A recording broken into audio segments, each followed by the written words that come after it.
안녕하세요. 광교고입니다. 오늘은 둔촌주공 평형 분석을 해드리겠습니다. 평형 분석에 앞서서 입지를 잠깐 말씀드리면 여러분들이 다 잘 아실 것 같아서 굳이 말씀드리지 않았는데, 하여튼 서울 지하철 5호선과 9호선이 바로 단지 앞에 있습니다.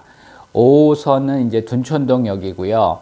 광화문, 여의도 다 가는데 광화문까지 한 40분 정도면 갈 수 있습니다. 그다음에 이제 가장 좋은 점은 사실은 9호선이 있다는 거고요. 9호선은 이제 강남을 동서로 가로지르고요. 또 이제 급행이 있어서 굉장히 빠릅니다. 그래서 이제 강남 대부분은 한 30분 이내에 갈 수 있고, 여의도도 이제 급행 갈아타면 40분이면 갈 수 있습니다. 그 둔촌 오륜역은 단지 바로 앞에 있는데, 단지가 워낙 크다 보니까 동에 따라서는 꽤 멀 수도 있습니다. 그리고 이제 동에 따라서는 오히려 이제 그 9호선 올림픽공원역이나 중앙보훈역을 이용하는 게 더 편리할 수도 있습니다. 올림픽공원역과 이제 중앙보훈병원역은 좋은 게 여기는 급행이서거든요, 9호선은. 그래서 이제 강남, 여의도, 그 다음에 이제 김포공항 갈 때 급행 타면 굉장히 빨리 갈 수 있습니다. 그래서 그 동별로 다른데 하여튼 올림픽공원역과 중앙보훈병원역을 이용할 수 있는 동도 꽤 있습니다. 멀지 않습니다. 그러니까 둔촌 오륜역이 워낙 가깝다 보니까 이게 좀 멀어 보일 수는 있는데, 둘 다 10분 이내에, 동에 따라 다르죠. 가까운 동에서는 10분 이내에 연결되는 동들도 있습니다. 평형 분석은 29제곱미터는 10세대밖에 안 됩니다. 거의 원룸 오피스텔하고 거의 비슷합니다. 근데 사실 원룸 오피스텔은 서울에 이거보다 싼 게 굉장히 많거든요. 그래서 3, 4억 정도면 원룸 오피스텔 살 수 있는데 굳이 이거를 5.2억 주고 사야 되는지 저는 좀 의문입니다. 39제곱미터가 이제 1150세대입니다. 그리고 이제 조합원들이 거의 안 가져갔기 때문에 층과 향이 좋은 게 많이 있습니다. 방 2개에 화장실 하나 구조고요. 분양가는 7.2억. 39제곱미터를 아무리 잘 뽑아도 이게 방이 크게 나올 수는 없습니다. 그래서 방이 좀 작을 수밖에 없기 때문에 신중하게 생각하셔야 되고, 이거 청약하실 분들은 꼭 모델하우스 가서 한번 확인해 보시기 바랍니다. 이게 모델하우스에도 이게 지금 안 나와 있는데 실 모델이, 제가 볼 때는 이거 좀 신중하게 결정하셔야 됩니다. 굉장히 나중에 후회하실 수 있습니다. 그 다음에 이제 49제곱미터가 이제 901세대고, 방 2개에 화장실 하나 구조입니다. 39랑 49는 거의 구조는 같습니다. 근데 이게 10제곱미터가 더 넓으니까 당연히 이제 방이 꽤 크겠죠.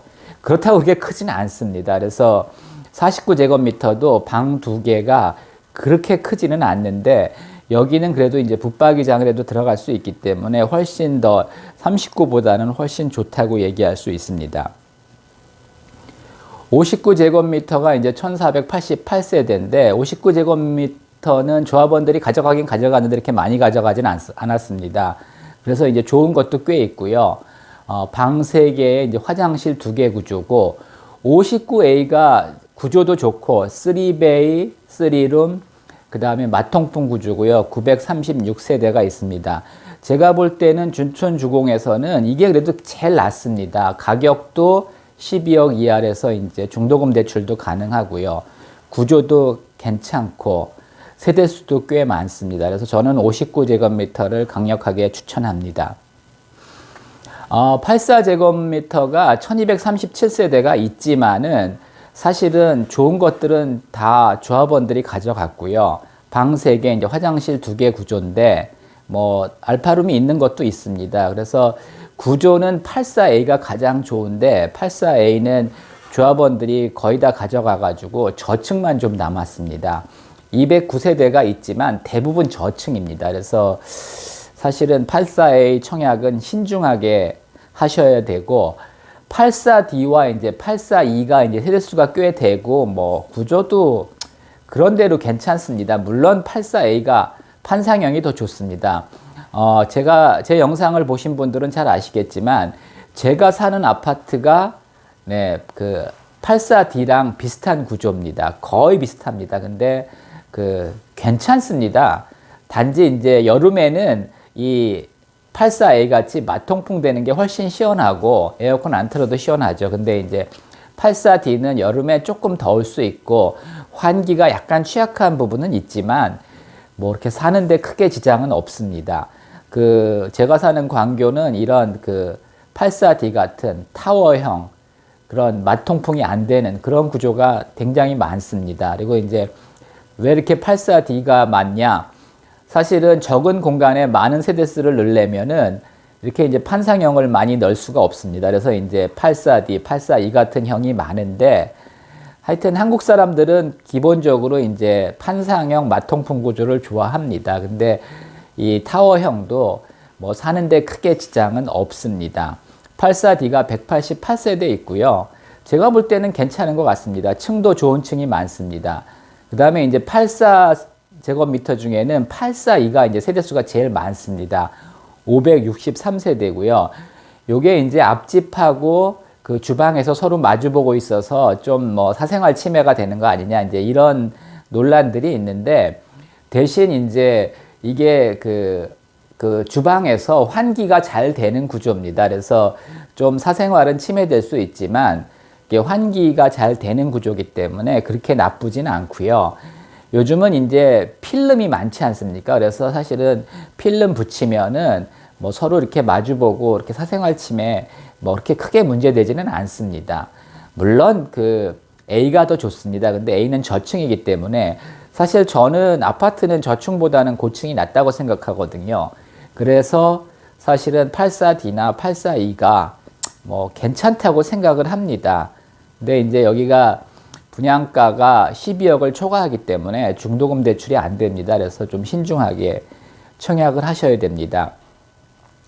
뭐 좋다고 당첨 안 되면 사실 아무 의미가 없죠. 그래서 이제 가점이 높으신 분들은 뭐 원하는 거 청약하시면 됩니다. 제가 볼 땐 59A도 괜찮고 84D도 괜찮고 84E도 괜찮고 뭐 49도 좀 작지만 뭐 신혼부부나 뭐 하여튼 소가족이 살기는 괜찮습니다.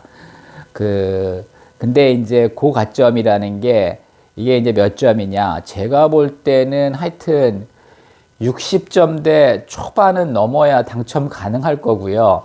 뭐 경쟁률에 따라서는 65점 이상 갈 수도 있다고 봅니다. 그래서 뭐 그렇게 비싸고 썩 좋지도 않은데 또 이렇게 당첨은 쉽지가 않고 앞으로 사실은 서울에 이런 대규모 아파트 단지가 나올 가능성도 희박합니다. 그래서 하여튼 지난번 영상에서도 말씀드렸지만은 그동안 청약을 준비해 오신 분들은 흔들리지 말고 청약하시는 게 좋습니다.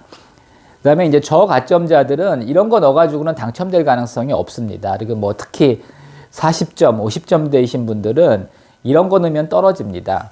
그래서 이제 뭐 59도 B, C, D 이런 거 있고 84도 뭐 하여튼 좀 인기가 없는 세대수가 많지 않은 이런 쪽을 넣어야지 그렇게 이제 당첨이 쉽지는 않습니다. 그래서 이번에 청약하시는 분들은 이게 이제 싼 것도 아니고요. 또 이렇게 기회가 많지도 않기 때문에 하여튼 모집 공고문을 달달달 외울 정도로 여러 번 읽어보셔야 됩니다. 그래서 이제 하여튼 여러 가지 조건들이 있거든요. 그래서 그걸 잘 읽어보시고 청약하셔야지 그냥 아무 생각 없이 청약했는데 당첨돼가지고 이거 청약통장만 날리시는 분들이 꽤 있습니다. 그래서 하여튼 모집 공고문 자세히 읽어보시고 또 도면도 사실은 홈페이지에 그렇게 자세히 나오지가 않습니다. 단지 구조나 이런 것들이. 그래서 일단은 홈페이지를 중심으로 보시되 또 이제 유튜버나 블로거들이 분석해 놓은 것들이 많이 있습니다. 그래서 많이 찾아보시고 신중하게 청약하시기 바랍니다. 이상입니다.